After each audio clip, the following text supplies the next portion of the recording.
Hello, Christ is in our midst. I'm Father Kevin Long of St. Elias Antiochian Orthodox Church in Newcastle, Pennsylvania. Today is Friday, August 21st, 2020, and here are the readings for today.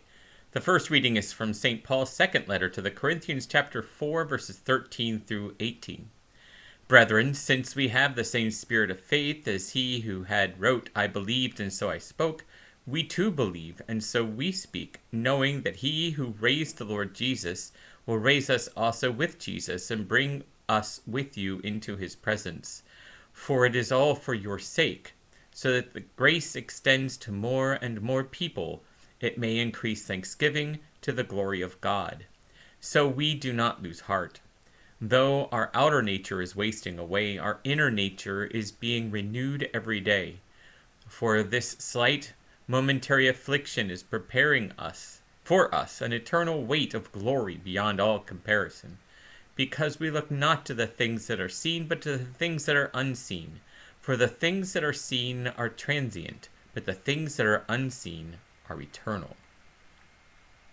And the Gospel reading today is from the Gospel of St. Mark, chapter 3, verses 13 through 21.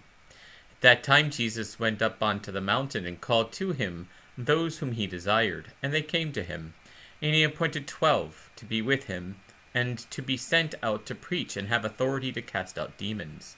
Simon, whom he surnamed Peter, James the son of Zebedee, and John his brother, and John the brother of James, whom he surnamed Boanerges, that is, sons of thunder.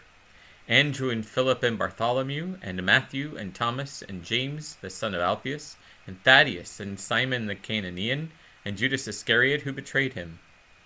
Then he went home, and the crowd came together again, so that they could not even eat. And when his family heard it, they went out to seize him, for the people were saying, he is beside himself. So we make a transition today in the readings of the Gospel. There will still be a couple of readings on Sundays for the Gospel of St. Matthew, but we are beginning to shift.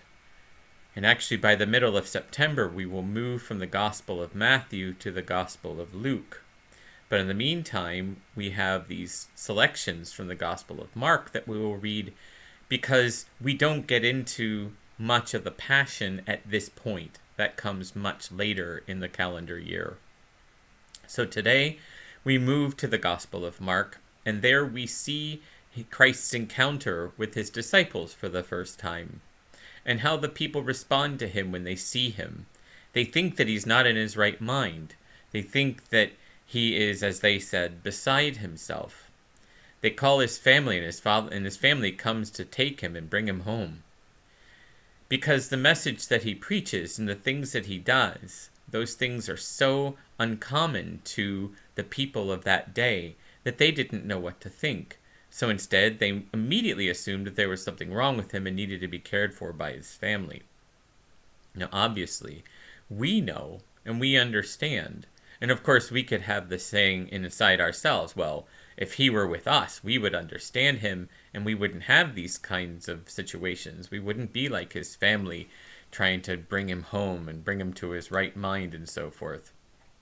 But we really don't know.